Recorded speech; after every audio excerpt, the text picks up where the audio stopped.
Hello, everyone. Welcome back to Toilets and Titles. That's right. We are actually live at 8 p.m. this time instead of a little later.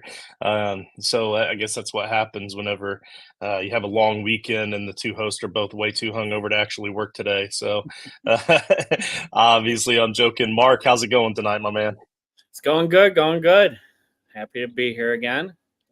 Yeah, we're going over our redraft rankings. We've been doing this one position at a time. For those of you that haven't already seen it, go back and check out the last three episodes we've done quarterbacks and running backs. We do still have three more running backs on the board to talk about for tonight because I felt like they were good value picks at where they are currently ranked in our rankings. But at the same time, if we bump them up a little, then that just makes really good value for the three that we'd have to bump down. So that's like an area of running backs that you could kind of jostle around a lot. So I thought it was worthy of at least talking about them. But and like I said, we're going to get to all that in just a little bit. I do real quick want to run this ad, and then we'll be right back. Are you ready to take over your fantasy leagues and become a champion?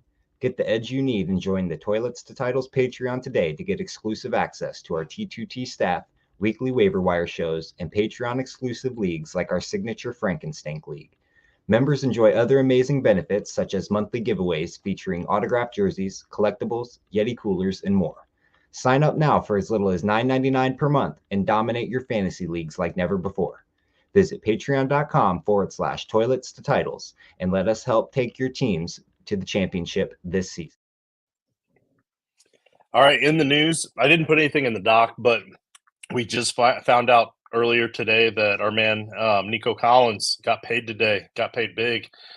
Big contract, 3-year deal for him. So he's going to be there with Houston Texans for the foreseeable future, which we all kind of anticipated. But three-headed monster there at wide receiver.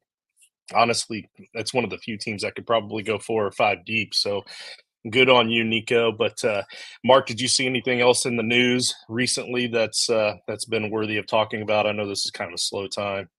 The only news I have is non-football news. It's sad baseball news. Ronald Acuna, complete tear of his ACL, out for the season. Sad day as a Braves fan. Yeah, I did notice that. Oh, yeah, I forgot. Yeah, Braves fan, man. Sorry to hear that, dude. That's rough. But hey, also not football related. On a lighter note, I got a job today, man. Nice. Yeah, nice. Finally got that Congratulations. degree. Appreciate it. Got that degree a couple weeks ago. Finally got the been really seriously job hunting the last couple of weeks, like spamming everybody's inboxes that I know and sending out several applications. Turns out the place that I got hired by today, I had accidentally applied twice and didn't even know it. So hey, they saw that as you were persistent. Yeah, that's right. So I'm going to be the new 6th grade math teacher for the Rushville Elementary School. So I'm pretty pumped about it. Very cool.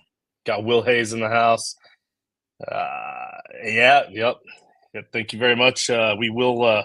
We definitely have some fantasy advice for you. Whether it's good or not, I guess we'll have to find out it towards the end of the 2024 season. But we're not going to keep you waiting too much longer there, Will. We just want to remind everybody of the 32 league tournament that Wicked is putting on. Every single league is a 12-team league. The 32 winners of those 32 separate leagues all face each other in a 32-team tournament at the end of the fantasy season. Winner, as long as all 32 leagues are filled, will get up to $4,000 in cash and probably a lot of other prizes that we have kind of floating your way. And then, of course, my 32-team charity league, it's $10. Half of it goes to charity, the other half to payouts. But at $10 and only 5 of it going to payouts, you're playing for charity here. But reach out to me at JustinFF_ if you want in on that. But without any further ado, we're going to jump right into these last 3 running backs from our rankings, our overall consensus rankings. Now, let's see, it would be on the overall consensus rankings. The 6 guys we have are myself, Coach, you, Mark, Wicked, AJ, and Nate Wallen. So reach out to them through our Gilded. Our Gilded channel is our free chat where we talk football and talk all kinds of other sports. And sometimes we get off on tangents and talk about random stupid stuff, but we got channels for just about everything you can think of. And if you have a suggestion for a new channel, go ahead and help us out. But we got Tony Pollard, running back for the Tennessee Titans. He is our 26th ranked running back. We've already gone over the top 25. Our next three is starting with Tony Pollard here. Last season, 8th in receptions and 3rd most routes run by a running back in the league. Only about 3 evaded tackles per game, which ranked him right at around the 16th overall, which is a little bit lower than typical for him. And the 9th highest stuffed run rate, meaning he was stuffed at the line of scrimmage or behind the line of scrimmage, 9th most in the league. That offensive line was horrible. 9 weeks as an RB2 or better. 7 of those weeks was as an RB1. So 7 RB1 weeks and 2 RB2 weeks. 8 games where he was a RB3 or worse. So he played in all 17 games and finished 23rd in fantasy points per game with 13.1 and finishing as the RB14 overall since he did play in all of the games. Mark, do you have anything specific you want to say about Pollard first before I go off on my tangent? Not really. I was just going to say that Pollard was really the oddest thing of the offseason for me because, one, Dallas just lets him go. Doesn't sign a running back, doesn't draft one.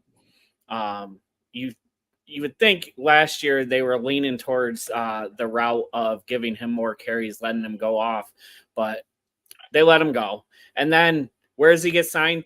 Tennessee, who just let Henry go because they have Tajay Spears. You think they're comfortable with Tajay Spears, but then they signed Pollard, who is pretty much Tajay Spears, right? Like same type of running back. It just made zero sense to me whatsoever. So, like, I really don't know what to expect out of his usage this year. That's what I'm mostly concerned about. So, I don't know. I was actually surprised that I was as close to the consensus as I was because I figured people would be drafting him higher than they are. But consensus was 26. You had him at 27. I had him at 29. Coach was the lowest at 30. Cowboys fan. So he got to see a lot of him. Wicked was the highest at 19. Kind of curious on that.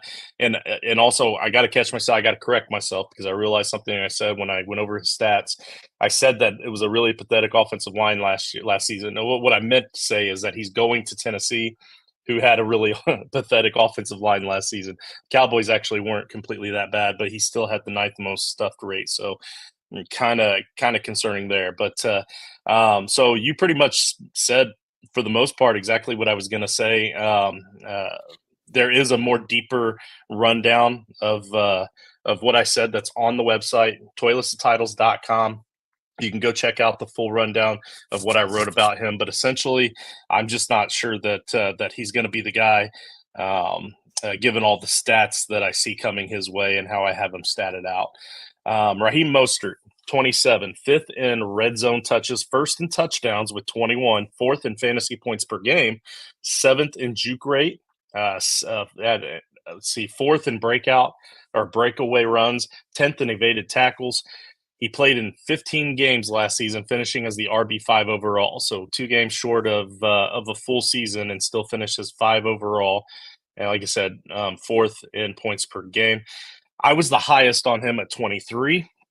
And that kind of surprised me. I kind of thought that a lot of people would go higher than that. Mark, you were right there with me pretty much at 25, AJ at 26, Coach and Wicked at 27, and then Nate was all the way back there at 33. So aside from Nate, the rest of us were within 4 here. So this is probably a pretty accurate consensus here. My thoughts on it. I'm the highest on Mostert within our T2T redraft rankings team, and I'm thrilled about that. This tells me that many other people might be just a little bit too low on him as well. And I can compare my rankings of him to the 2024 or my rankings of him at 23 to his ADP in 2024 at the time of the redraft league. So if I compare my rankings to the ADP, I might be able to get a really good what I think is a really good value on him if other people have him ranked lower. So many people have him ranked lower because of his age. and the emergence of Devon Achane last season. And we talked about his age going into last season and the season before that and the season before that, and it hasn't really changed that much. I agree that Achane will be a solid running back this season, and I'm not as concerned about his injury issues as a lot of people are. You can go back and watch the previous running back episode where we discussed that. I have Achane ranked 8th overall in my rankings because I'm not scared of those injuries. You can't let one season of injuries that weren't even really that serious of injuries scare you off. But even in the 7 games that Achane and Mostert played together, Mostert finished as the RB2, the RB42, RB11, 18, 5, 10, and 21 in each of those games, while Achane finished as the RB1, 5, 4, 3, 24, and 29, and 51 in those games as well. So in 6 of the 7 games, Mostert was an RB2 or better, and Achane 5 of 7 games, and they both had only one bad game in that stretch. And as far as the age scare for that 32-year-old Mostert, he may be on the downhill slope and everything. I get that, but even with that, he still had a crazy good evaded tackle and a really good juke rate and a good breakaway run rate for his age. That was listed above, that I talked about above. But these are stats that are typically dominated by younger backs. This shows us that the Dolphins' offense is so good that any back in that backfield is going to be an RB2 or flex worthy any given week with high upside RB1 potential. And he's still going to get a decent amount of opportunities. Also, Mostert, 32 years of age, is more like 24 and a half in terms of mileage on his legs. He's only had 47 touches in his first 7 years of his career, and 40 of those were all in the same season in 2018. So 7 touches in the other 6 seasons. So he's still got some juice in the tank, and I feel like this offense is still made for him. So if he stays in this offense, I'm going to continue to keep him higher in my redraft ranks. Am I crazy? No, I don't think so, because I read a little of your write-up before the show, and I started looking at my numbers a little closer, and I think you're spot on, and I'm starting to think I need to adjust mine a little bit, because I'm starting to look at guys that are right around him that I have above him, like Nick Chubb. I have him ranked based on him being healthy at the start of the season. I don't think he's going to be healthy at the start of the season, so he's going to drop below Mostert. I have Kamara above him. I like Kamara a lot, so I'm fine with that. But then I got guys like DeAndre Swift and Ramondre Stevenson above him. And I think when you look at, I think I'm at where I'm at with Mostert not because of Achane, but because of his age and possibly missing time with injuries. But I think when you look at the ceiling for Mostert, if he stays healthy, is so much higher than where I think Swift and Stevenson can finish. So when you look at ceiling versus the other guys, I feel like I probably need to bump them up above them. Yeah, that's fair. And in this range, we're talking high end RB3 range. So by then, if you're following my typical strategies, you want your RB1 to be a very consistent guy. You want him to be a guy that you're not going to stress about from week to week. And if you can get that locked in, then your second guy is going to be more of your riskier pick. So this third guy just needs to be that high end upside guy, the guy that if he plays, he's going to be a top RB2 or better every week, because and you can always find those diamonds in the rough in the RB3 range, because people are always high on the rookies. People are always high on the backup guys that should see more time. So they're always higher on other guys, and these more consistent guys tend to drop into that RB3 range. You want to get that to be your flex start, your backup guy, your guy that's going to take over for RB2 if the RB2 that you took a chance on doesn't pan out. All right, number 28, Javonte Williams, Denver. One more thing, I just want to ask on. So you're saying running back 3, based on where you have him ranked at 23, he'd be a running back too. Are you obviously with your ranking, I'm assuming you are. Are you comfortable taking him as your second running back off the board? Okay, so a couple of things on my rankings when you're looking at that. So, and that's a great question. So, first off, I said your RB2 are the ones that you want to take the higher risk on. And while I don't think there's risk there, a lot of people do. So he kind of is still in that RB2 range for me as far as risk goes, just from what do you call it? Just the way that people perceive him. But the thing is if I get him, he's going to be my RB3 at that position because I go running back heavy early and often. Like, for instance, my main home league, I've got the second overall pick in our redraft. I'm taking a running back. When it loops back, and this is PPR, when it loops back around, I'm most likely taking a running back. In that third pick, a really good chance I'm taking a third running back. If the right wide receiver drops deep enough into the second round or early third, I might take a wide receiver there, but then my fourth pick, running back. So I always come out of the first 4 rounds with at least 3, if not 4 running backs in a redraft. And obviously that's also considering 1 quarterback leagues. If it's super flex, that changes the dynamic altogether. But I still go running back way more heavily than wide receiver in redraft. In dynasty, it's the other way around. But it's all about strategies and numbers. And anybody watching that has questions about those strategies that I have, just feel welcome to DM me at any time. Obviously, I'll answer, but I'll also try to talk you into that Gilded chat. So while we're talking about Gilded, and before I forget, Wicked, help us out. Looking for a place to connect with fellow fantasy football fanatics? Well, look no further than our Gilded server. Join the Title Tribe where you can chat, strategize, and debate about all things football. Whether you're swapping lineup advice, discussing the latest trades, or fearlessly defending your favorite player, our Gilded server is the perfect spot to hang out with like-minded fans. Our Gilded server is free to join, and the link can be found in the video description or on our website at toiletstotitles.com. We look forward to seeing you in the tribe.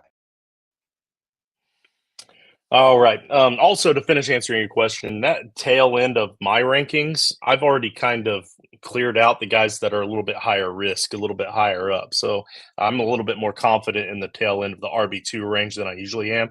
I think this year in redraft, we're going to be a little bit deeper than we typically are in most seasons. Yeah, just to add to that, so like if you're running an opposite strategy that you employ, I would almost be comfortable taking him as my second running back off the board. So let's say I get one really strong running back early, and then maybe I take a quarterback, one of the top quarterbacks in the first 3 rounds, and then pound receiver, and then 20 or so running backs are off the board and he's sitting there. I would almost feel comfortable having him as my number 2. Absolutely. Yeah. Like I said, I think he kind of falls after the big risk. So I can agree with that for sure. Let's see. We have Javonte Williams is next. And again, really wishing my man Nate could come on tonight because Nate, this is like his new Nick Chubb. Nick Chubb is a guy that he would never give up, like no matter what. Like the man could retire and be out of the NFL for the next 4 years and he's still going to be on his dynasty leagues. But Javonte Williams is his next Nick Chubb. He loves this guy. So Javonte Williams, Denver, 50.1% snap share, was one of the lowest in the league among team starters. So all 32 teams at 50.1% snap share was one of the lowest in the league for starters. 9th most red zone touches. So even with the lowest snap share, he had the 9th most red zone touches, 31st in fantasy points per game because, let's face it, it was the Broncos and they weren't super successful with those red zone touches, 16th in receptions and 11th in target share, 9th best breakaway run rate. Williams played in 16 games, finishing as the RB29 overall on the season. Mark, I see what you wrote here. I did kind of read it a bit before I started eating my quesadillas earlier. So I want you to go first on this one. Yuck. Yeah, I'm definitely the lowest on Javonte Williams. I won't own him. I have him low enough where he's always going to be off the board before he ever gets to a point where I'm willing to draft him. But what's that saying? Fool me once, shame on me. Fool me, 3 times now? What are we doing? So let's talk about his rookie year. His rookie year looked great, right? 900 yards, 4.45 yards per carry, 4 touchdowns. He had 7.3 yards per catch, 3 receiving touchdowns. You know who else did the same exact thing? Melvin Gordon at the tail end of his career, when I don't think he was that good anymore. He had 918 yards rushing, 4.52 yards per carry, 8 rushing touchdowns, 7.61 yards per catch, and 2 receiving touchdowns. Maybe Denver just had a really good running blocking scheme that year, because after that year, both of them fell out of oblivion. Gordon's no longer in the league, and I think Javonte has been just about as relevant. In 2022, we drafted him as a running back 1. In 23, we moved him down a little bit and drafted him as a running back 2. This year, now we're only moving him slightly out of the running back 2 territory. No, thank you. I'm out. I'm done. Yeah, you are definitely the lowest at 39. Like I said, Nate loves the guy, and he's the highest at 23. And I think you're both kind of a little bit crazy, but not too far on Nate, obviously, because I was the second highest at 26. I was only 3 behind him, but so we definitely have the potential for a bathroom board bet here. I've got him ranked at 26. I think that he gets 26 or even better. I think the potential is there. So what do you say? You want to take that board bet with me? Absolutely. All right. So just going to jot that down. Javonte Williams, 26th, and I'll add it to the doc later. But here's what I had to say. In 2021, Williams was progressively getting better. Now, I hear what you're saying. I'm going to pause from that for a second. I hear what you're saying about Melvin Gordon, and I agree. Here's the difference. So I think the reason it looked different to you, and you saw something different than what I saw, is that we saw it with Melvin Gordon after we saw good Melvin Gordon. But we saw this with Javonte Williams before we saw the potential of the good Javonte Williams. So it was kind of like one was on his way in and one was on his way out, sort of thing. So that's why it might have looked a little bit different to the two of us. But also, after reading what you had to say, it did scare me a bit. So now we'll see. But in 2022, Williams went down after only 4 games played last season. Clearly wasn't a good season, because he will now be almost 2 full seasons. Last season clearly wasn't a good season, but he will now be almost 2 full seasons removed from the major 2022 knee injury he sustained. The Broncos were also not a very effective team on either side of the ball, making it difficult to sustain a consistent run game. They had one of the worst game scripts rates in the league. So for those of you that don't know, a game script rate means if you're ahead, you have a positive game script. That means you can run the ball more, you can play more of your full offense. But when you start to fall behind, it gets into the second half. Teams tend to throw the ball more when you're in that negative game script because you're falling behind. They had one of the worst, so they didn't run the ball very much. So that aspect doesn't look to improve very much in 2024. I acknowledge that, but we know that it can't get much worse, though, because it was really bad last season. So the Broncos also lost Jerry Jeudy this offseason, and rookie Bo Nix could easily fall into the typical rookie dump-off mentality that most rookies do early on. I could see a slight increase in efficiency in the run game, but a larger increase in the passing game for Williams. This could, and when I say a slight increase in the running game, because I think that because of the fact that they've lost their receivers and they have a rookie quarterback, they're probably going to have to run the ball more. If you run the ball more, you run the clock down more, you keep the game as close as possible more, and it helps your rookie quarterback. And Sean Payton's a smart coach that knows this stuff. So I feel like he might get more opportunity. That's why I think you might see a little bit more efficiency in the run game. This should make him a value pick as a mid RB3 to a low-end RB2 potential. Again, only low-end RB2 potential if you're like me and he's your third running back, taking him in the low RB2 range. Please let us not forget the hype and the potential that this guy had before the devastating injury. Many have bounced back from it and I think that he will as well. So unless you want to counter punch me on that one, I think we can move on to the wide only thing I'll receivers. say there is they seem to use P. Ryan quite a bit last year too, and you'd almost argue that maybe they could get McLaughlin the ball a little more as well. And then they went and drafted another running back on top of that. So I guess I just don't see him being like the 70% type of share kind of guy, you know? Yeah, and Audric Estime actually, that's the guy that they drafted out of Notre Dame. I mean, pretty solid running back too. Like, sure. I mean, I could definitely see it happening, but I think eventually Estime takes over for Samaje as that RB2 spot, but then Samaje will still be involved. So yeah, definitely could be a possibility. But man, that potential with Javonte, he's like for me, he's kind of that golden child RB3. He's like the perfect RB3 for my type of drafting, where I've got my solid RB1, I've got my high upside guy at RB2.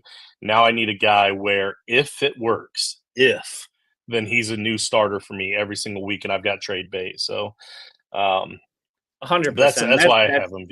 That's totally fair. For me, it's just more of those. I'm much more comfortable being wrong with him succeeding than to buy into it and watch him fail again. Absolutely. Yep. Scared money don't make money though, homie. All right. Consensus overall wide receiver rankings. I've already went over the 6 guys here that do all the rankings. You can check all this out at toiletsandtitles.com. But it's important to note that these wide receiver rankings are based on full PPR, redraft, one quarterback rankings.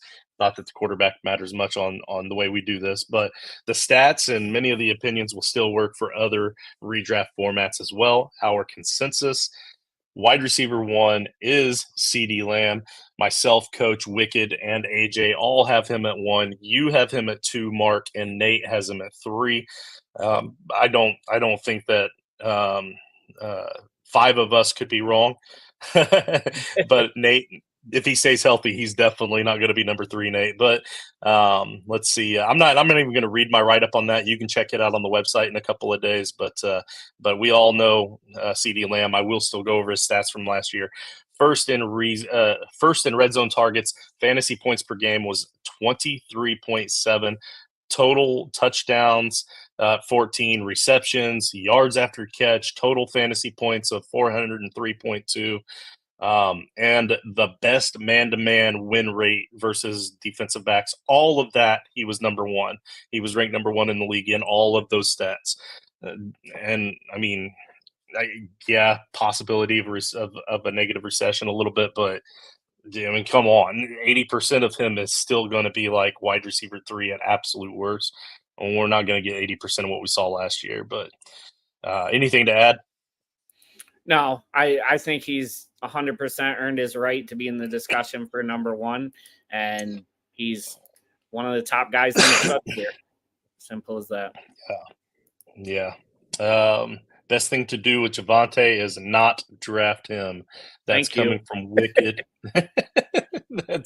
That's coming from Wicked, who has him. Let's see, where did Wicked have him? The RB31. So he was the next lowest on after you. So yeah, and both of you having him ranked that low, you won't get him. So that's, I mean, you're making your statement by ranking him so low. So, and that's what you got to do with everybody that you don't want on your team. That way, if nobody else wants them, then yeah, sure, you can take him. First in target share, target rate. Sorry, I started to read about Tyreek before I even said his name. Tyreek is our wide receiver number 2. First in target share, target rate, receiving yards per route run. So pretty much any stat that CD wasn't first, Tyreek was. He was second in deep targets, receptions, total touchdowns, and fantasy points per game at 23.5. He played in 16 games, finishing as the wide receiver 2 overall. Mark, you and Nate have him at 1. Myself and AJ have him at 2. Coach has him at 4, and Wicked hates this guy and has him at 7. So So, Wicked, go ahead and chime in and tell us why, just real quick. But Mark, you have him as your wide receiver 1. You want to elaborate? Yeah, I think last year Tyreek was on a historic pace for receiving. I think the only reason he didn't finish above CeeDee Lamb is he missed one full game due to injury, but he also there were a couple games he came in and out of because of injury as well. I think he finished 20 points behind CeeDee Lamb. If he stays healthy the full season, I think he passes him. I don't know. As long as he's healthy, he's my number 1 guy. I think he's got a couple of years left in him, and he'll be my number 1 for those couple of years. Right on. Fair enough. So I said wherever Lamb wasn't first in receiving categories, Tyreek was. Tyreek was also consistently great in almost every category, and he has done it for a longer stretch over seasons than CD. I have him ranked number 2 behind CD solely because he isn't the only real option for his quarterback. So there are some weeks where he will tend to kind of drop to that high-end wide receiver 2 spot because somebody else just happened to get the touchdowns that week. So like overall in the course of the season, they're going to finish neck and neck. But I just feel like the consistency level is more in CD's favor. That's pretty much it. You can read the rest of the write-up on the website. I don't want to bore you guys with these top few that we already know are going to be the top few, but you're splitting hairs with those guys anyway. Justin Jefferson, our wide receiver 3, actually did Wicked. Yeah, Wicked said, I love Tyreek. Your rankings don't show it. Just like some of the younger guys a little bit more. Yeah, that's fair enough. That's fair. And also he's a dynasty minded guy, and he knows that age drop off is going to hit eventually. Like, you want to be stuck with him and redraft the year that it hits. And with age comes those injuries like you talked about, where he missed that one game. Like, it was just one game last year, but he also hobbled off the field a few times here and there, cramps, little tweaks here and there. It does come with age. So I can see that, Dylan. I was just giving you crap. But at 7, he's definitely got to be banking on him missing some time, because there's no way a healthy season to finishes 7. I don't think. Yeah, and he's definitely not having any redraft leagues where he's going to get him either, having him at 7. True. Even with Dylan being so wide receiver minded. Let's see. Justin Jefferson is our wide receiver 3. 4th in yards per route run and yards per team pass attempt.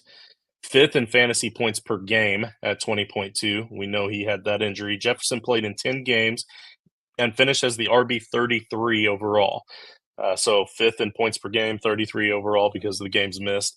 Coach and Nate were the highest on him at 2. Wicked and AJ had him at 3. You have him at 4, and I was the lowest at 5. So since I was the lowest, I'm going to go ahead and explain myself.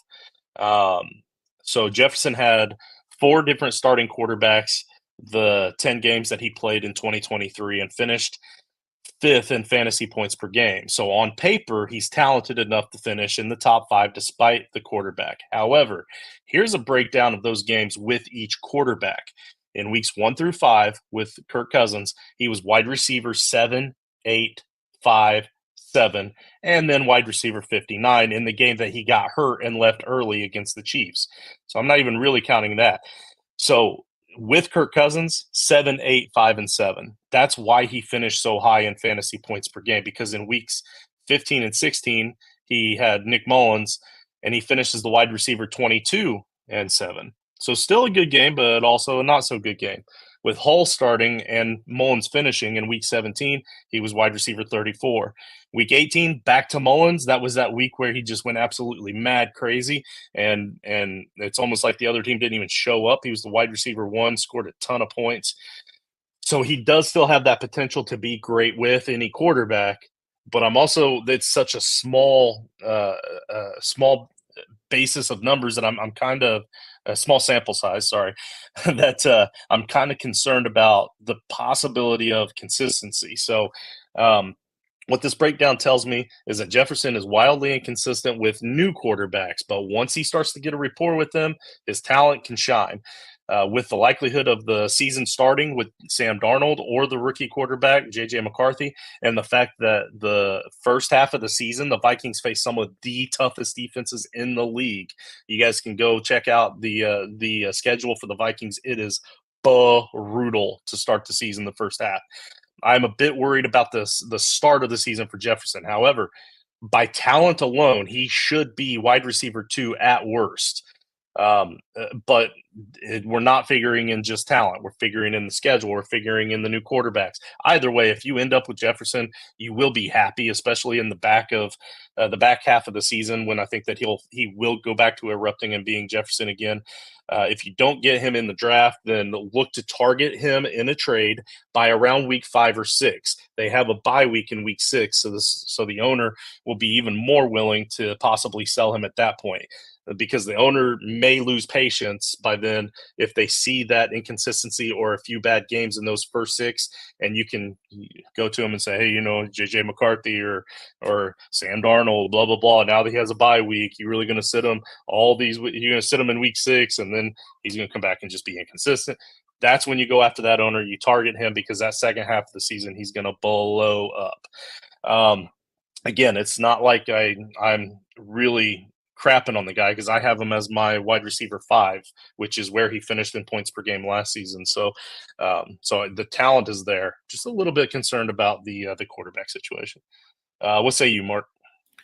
So Jetta's the stud. Easy enough to say.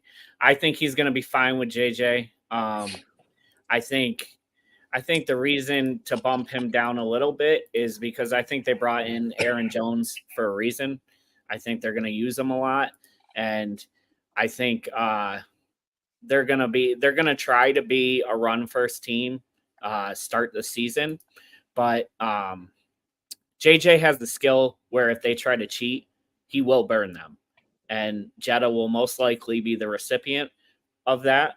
So I think a couple times early in the season, you're going to see a big game out of Jetta where they try to cheat and put 8 in the box, and JJ gets him the ball for a couple long touchdowns here or there. And then I think teams are going to start respecting that a little more, and they're going to go back to the running game. So, I mean, I still think Jetta's going to get his, but just because I think they want to try to be a run first team, I think that's enough to bring him down just a little bit. Fair enough. I like it. Amon-Ra St. Brown is our wide receiver 4. He finished in the top 8 or better in all of the following relevant stats when it comes to fantasy football numbers. Listen to this rundown. Top 8 or better in all of these fantasy relevant stats. Targets, target share, target rate, snap share, red zone targets, receptions, receiving yards, yards after catch, total yards, fantasy points per game at 20.7, yards per route run, contestant catch rate, route win rate, and he played in 16 games and finished as the wide receiver 3 overall. That's not even counting any of the rushing stats. I didn't have time to do rushing stats on any of these guys, but he was among the top and wide receivers in all of those categories as well.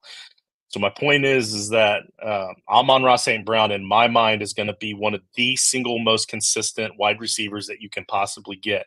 You all know I don't go wide receiver early. I don't typically take a wide receiver in the first round. If I do, I'm at the tail end of the first round, and everybody else is going running back early, and maybe I might. But if I take a chance on a guy in the first round, I want him to be super consistent, just like I do with my RB1, and this guy is that guy. If you're a wide receiver guy, you're a wide receiver heavy, you do the opposite as me, like Mark said earlier, and you're going to take 2 or 3 wide receivers in the first 4 rounds. This is a guy you want to target as your wide receiver 1. What do you say, Mark?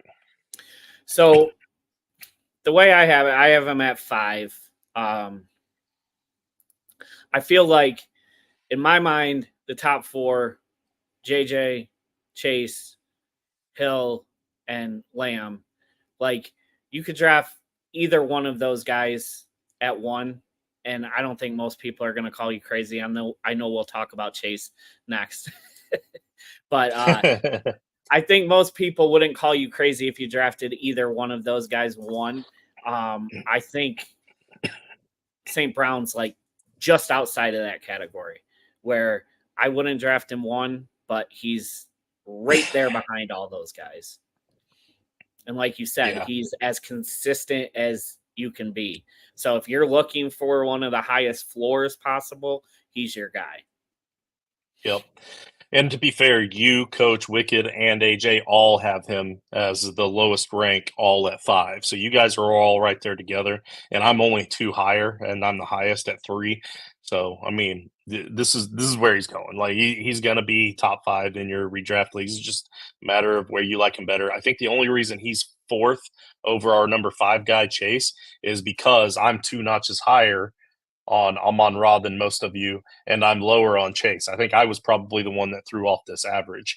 So if you don't agree with what I'm saying, then follow your heart and go Jamar Chase. Like that's just pretty much what it comes down to. Like it's so close right there that it really doesn't matter. And for me, I'm not getting Jamar Chase anyway because I don't go wide receivers. So again, you just listen to us for numbers and stats and our advice, but you follow your heart. You do what you got to do, and ultimately choose players you're going to enjoy watching on Sundays. Like have fun with it.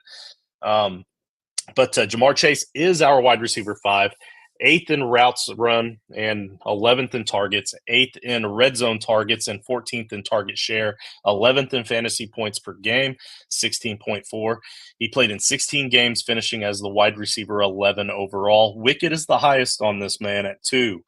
So the Wicked loves Jamar Chase, and we've had these sidebar conversations about Higgins, and now I see that he's also over the top on Jamar Chase. So he must think that Joe Burrow is the next coming of I don't know, Peyton Manning with the fantasy points this season.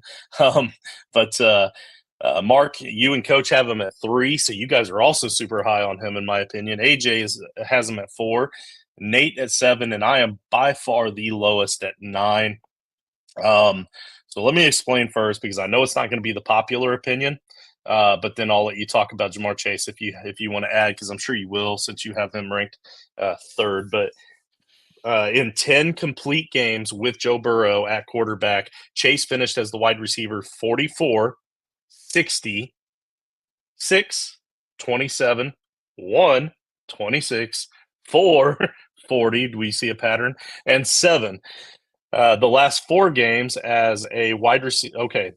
No, not last. That's 4 games as a wide receiver 1, 0 games as a wide receiver 2, 2 games as a wide receiver 3, 2 games as a wide receiver 4, and 2 games where he was a wide receiver 5 or worse.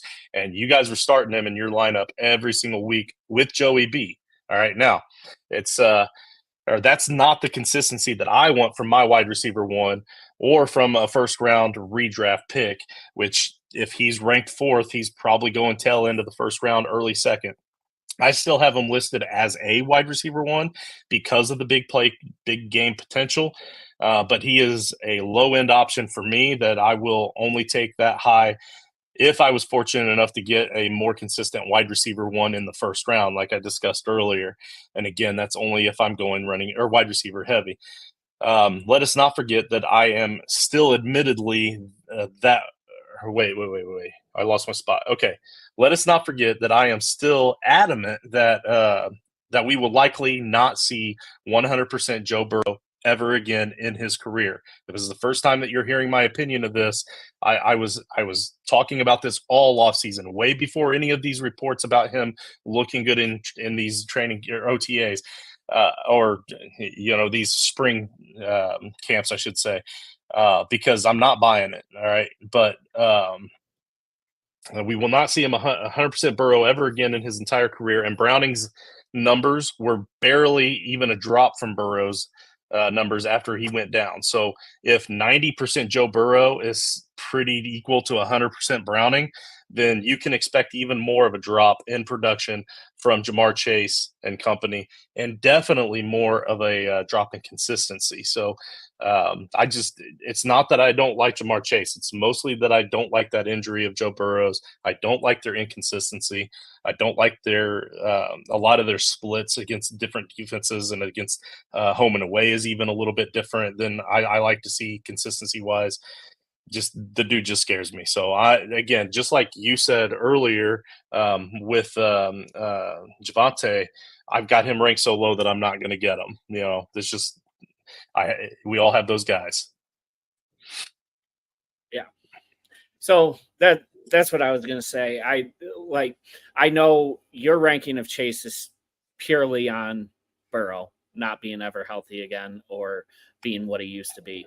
But I think the whole 90% of Burrow is 100% of Browning is a little skewed there, though, right? Because last year, I don't think he was healthy. Burrow wasn't healthy going into the season. So I don't think he was playing to a near caliber that he has in the past. So if you're assuming he's healthy, he had almost 500 points the year before, 500 fantasy points, where he had, I think, 195 this past season in the 10 games that he played. So the points per game, when you compare the prior season to what he did this season, were vastly different. So if you look at the points per game for the season before and compare that to Browning's numbers, you see it was a significant drop between the two quarterbacks. But if you don't think Burrow is going to be healthy again, then you have to drop Chase significantly. I 100% agree with you. I'm not ready to write off Burrow and say he's done. I've liked the progress I've seen so far in the offseason, and I'm just banking on that we got a healthy Burrow this year. So that's why I have Chase as my number 3, right? Yes. Yeah. So I'm looking up something real quick since we're on this discussion. I see John Lobb on the Player Profiler website. Hey, good on you, sir. All right. So I can agree with you at the start of the season with Burrow. He definitely did not look right. He was still coming off of that injury he sustained in the preseason. But in weeks 5, 6, 8, 9, and 10, and with the bye week as week 7, with that 5-game stretch right there, he did look really good. And he still had really good yards. He had good touchdowns. He didn't have the interceptions. Like, he looked good, and they were winning. Okay, so I haven't looked at this. I only just now pulled this up because you were talking about it. So I want to look and see how Chase did in games 5, 6, 8, 9, and 10. And game 5, he was the wide receiver 1. He had 3 touchdowns that game. So really good stats, wide receiver 1. Week 6 against Seattle, Tariq Woolen was the main defensive back on him, and he was the wide receiver 26. Javarius Ward, San Francisco, good defense. He still came out and was the wide receiver 4. Great game. And that was 100 yards and a touchdown. So he had a touchdown in that one as well. The next week, wide receiver 40 against Dane Jackson, Buffalo. And then in week 10, wide receiver 7. So again, it's that up and down. It's that inconsistency that we see. And I don't know. And I feel like it's been that way with Jamar Chase his whole career. Like, it just seems like he's so hit or miss. It's either going to be amazing and he's going to make highlight reels, or you're going to wish you didn't start him. But that one really good season, though, he did have a whole stretch of 4 straight games where he was a wide receiver 1. And then, of course, the start of the season, 4 games where he didn't. And that's just because the Bengals always start off slow. Burrow always starts off slow. So that's another thing to consider there. So he had a great season that year. It's just those first 4 games he was really bad. But I mean, so you're probably right. Like, if Burrow is healthy, he's obviously definitely going to be a top 4 wide receiver. I just can't believe Burrow's going to be healthy, man. Yeah. And I just looked it up. So 2 years ago, Burrow averaged 27 points per game. Last year, on a per game basis, he was at 19. If that doesn't tell you right there that he was playing at a completely different caliber level, whether you think it's injury or not, it wasn't the same last year. And I'm more the thought that he's going to be healthy. So I think he's going to gravitate back towards the year before. Yeah. Yeah, and Rain Man here thinks he knows exactly which every other weekend to start. But Right. and you obviously watch him a lot more than I do, because I don't like watching ugly football every other week. But all right. So the next guy, wide receiver 6 on our list, is Puka Nacua. So 7th in targets, 5th in yards after catch, 4th in receiving yards, 8th in receptions, 6th in fantasy points per game at 17.6, 6th in juke rate, and number 1 in our hearts. Puka played 17 games and finished as the wide receiver 4 overall. I said number 1 in our hearts. Obviously, maybe I have a little bit more love for this guy than most. I was the highest on him at 4. Wicked was the lowest at 9, which kind of surprises me. He likes the young wide receivers, but also it's not like 9 is a bad thing. Wide receiver 9 for a second-year guy is great. Coach and Coach both have him at 6. AJ has him at 7, and Nate at 5. My thoughts, all those stats I just read above, he did as a rookie. His biggest downside is that he did have 7 games outside of the wide receiver 2 or higher range. And so, like, I just discussed this about Chase. So if it's that inconsistency that I typically don't like, but while I look at this as room for improvement, or maybe he could even be better in season 2, it is also inconsistent enough for me to understand the hesitation by others keeping him out of their top 5. So I wanted to throw that little note in there in my write-up on the website as well, because I don't want to show my inconsistencies in my rankings. I think that he was inconsistent because he was a rookie and he's going to right the ship. So that's a little bit different for me than when I see others that are inconsistent and I won't rank them higher, if that makes sense. But Mark, do you have anything to add about Puka and your 6th ranking, which is just a couple behind me? Yeah, so I bumped him down a little bit just because, Stafford loves to get in a groove with the guy. And we saw that with Puka last year. Kupp was hurt a lot and allowed Puka to get that rapport with Stafford. My only fear is with Kupp coming into the season healthy, like, are there going to be a couple games where Stafford just dumps it to Kupp a lot and he finds himself on the other side of it? But I still think he's good enough where he's going to get the ball a lot, and I think he's past Kupp at this point, to the point where he's still going to be a top 10 receiver. I'm not ready to bump him to the top 5 with as much as we've overhauled that offensive line and drafted Corum to go along with Kyren Williams. I think we're going to run the ball a lot next year as well. So I could see him dropping just a little outside of that top 5. Yeah, and I can definitely see a world where this one bites me. Don't get me wrong. I can definitely see him potentially dropping to maybe that 6, 7, 8 range. But another big reason why I have him ranked so high is he was 5th in the league as a rookie in yards after catch. Now, part of that is the veteran quarterback, Matthew Stafford, being able to know how to lead a wide receiver in open field. I get that. And if Stafford does go down, with Stafford being older, then my entire theory crumbles and falls apart. But also part of it is because he's just super athletic. He's super talented, and he's football smart.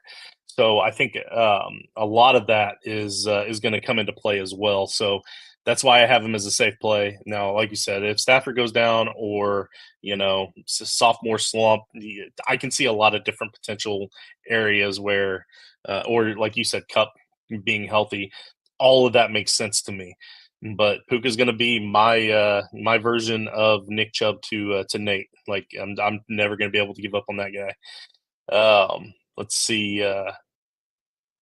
Number 7, AJ Brown, 8th in targets and 6th in target share and deep targets. 5th in receiving yards, 7th in receptions, and 8th in fantasy points per game at 17. He played in 17 games and ended as the wide receiver 5 overall. Now, 4 of us were the highest and 2 were the lowest. We all have him ranked at 6 or 7.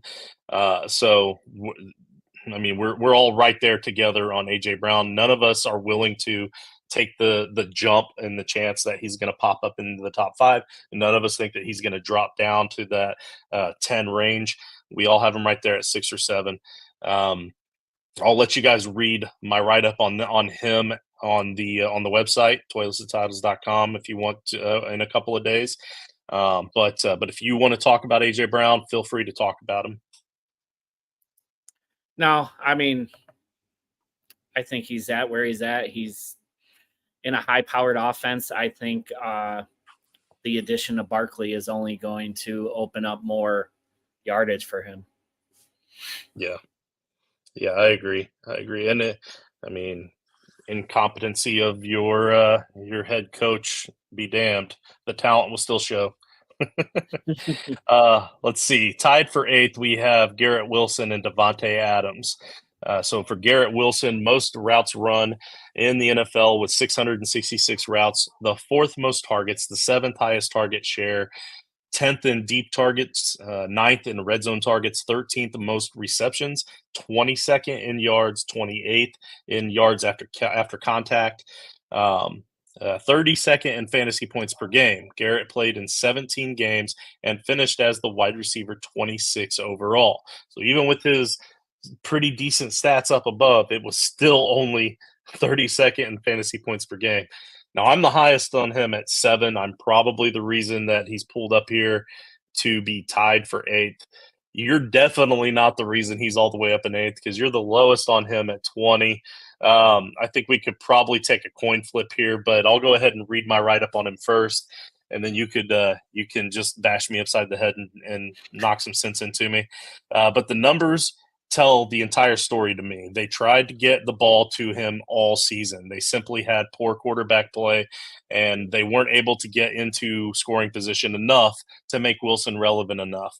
After Rodgers retires, it may be hard to rely on Garrett Wilson because he has proven that he is quarterback dependent. However, this season, it is presumed that Aaron Rodgers will be back in 100%. Rodgers doesn't have to be like super amazing for Wilson to get to finish as a wide receiver 1. He just needs to be efficient and better than average. He needs to be able to hit Wilson in space, kind of like we talked about with Stafford earlier, which is something that rarely happened to Wilson last season. He wasn't really hit in space. If anything, he was hit by the linebacker in not space. But he needs to be able to get the team into the red zone for more scoring opportunities. It's still talking about Rodgers, which rarely happened last season as well. I believe Rodgers will be able to do all of this. I think he will be able to be a serviceable quarterback and do enough. And something I didn't put in the write-up, it just kind of dawned on me. That last 2 seasons with the Packers, he became a dump-off master. And this is why I have Breece Hall ranked as my number 2 running back, is he became a dump-off master. And Garrett Wilson is really great at that bubble screen game or that short game and yards after the catch game when he can be hit in space on short routes. So that's another reason why I kind of have him bumped up higher than most here. Again, you have him at 20. Coach and AJ are close with me at 8. Wicked's right behind us at 10, and Nate is at 11. And then you're like way back. You're like not only do I not want to draft this guy, I don't want to even take a chance that I'm going to be sniffing him in the 4th round. So tell us why you don't want to have anything to do with Garrett Wilson. So my ranking isn't necessarily on Garrett Wilson and his talent, because I think he has a lot of talent.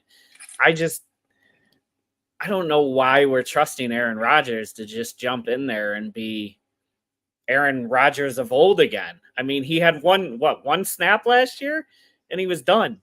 Like, and he had 3. Now after now after a couple of his blackout retreats and stuff like that, he's going to bounce right back in. I don't know. The thing is, if Rodgers plays, he's going to be better than anything they had last year. I don't know how much, and I don't know how long he's going to last, if he's going to last the whole season. And on top of that, I think they're going to want to run the ball a lot. They have one of the best running backs in the league in Breece Hall. So Yeah, it's more of those one of those things where I'm just not going to draft him because I think you're pretty. I mean, even being the highest of us in the ranking, I think you're pretty close to where he's going off the board for a receiver. You're going to have to draft him as your number one receiver, and I'm just not comfortable doing that. So I have him to the point where if he falls to 20, sure, I'll happily grab him there, but I'm not taking him as one of the first 10 receivers off the board. Just not going to do it. Fair enough. Devontae Adams is our other guy tied at 8th, second in targets, target share, red zone targets, and target rate. Second in all of that. So they were throwing the ball like crazy to him. 76th in yards per reception. So they were throwing it to him a lot, and they weren't throwing it to him down the field. 9th in receptions and 15th in receiving yards. So he was able to do something with those little bubble screens and slant routes. 15th in fantasy points per game.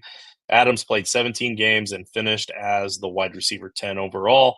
Nate was the highest at 9. AJ was the lowest at 13.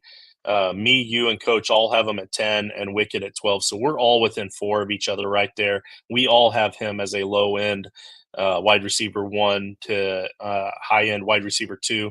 Now, I do want to note he's tied for 8th and on the average, but the highest ranking we have on him is 9th. But that's just because the other guys had at least 1 or 2 rankers. Like the other guys around this area had 1 or 2 rankers that were really low on them, just like you were with Garrett. There was somebody that was really low on each of these guys right around in this area, and because of that, it caused the average. So what that tells me is none of us are completely scared of Devontae Adams, and I think that's because we're talking PPR here. Now he is a Raider, and that's where wide receivers go to in their career, and be irrelevant and fade away. It's either well, it used to be Seattle, but obviously they've gotten better at drafting wide receivers. But it used to be Seattle and the Raiders. Now it's just the Raiders. But so he's gone there, and he's still relevant. This is because he's still a talented wide receiver. No matter who the quarterback is there, he's still going to be relatively good most weeks. So I think it's a fair ranking there to have him tied at 8th, even though we're all at least a little bit lower on that. Yeah. So yeah, he finished as the 10th wide receiver last year. And if you really go back and look at it, Aiden O'Connell was not very efficient as a quarterback. And they brought in Gardner Minshew, which I think is going to end up taking the job. So to me, there's no reason he can't finish at least what he did last year with Minshew at the helm. So that's where I'm at. Yeah. Right on. I tell you what, we're at the hour mark. I'm going to do one more.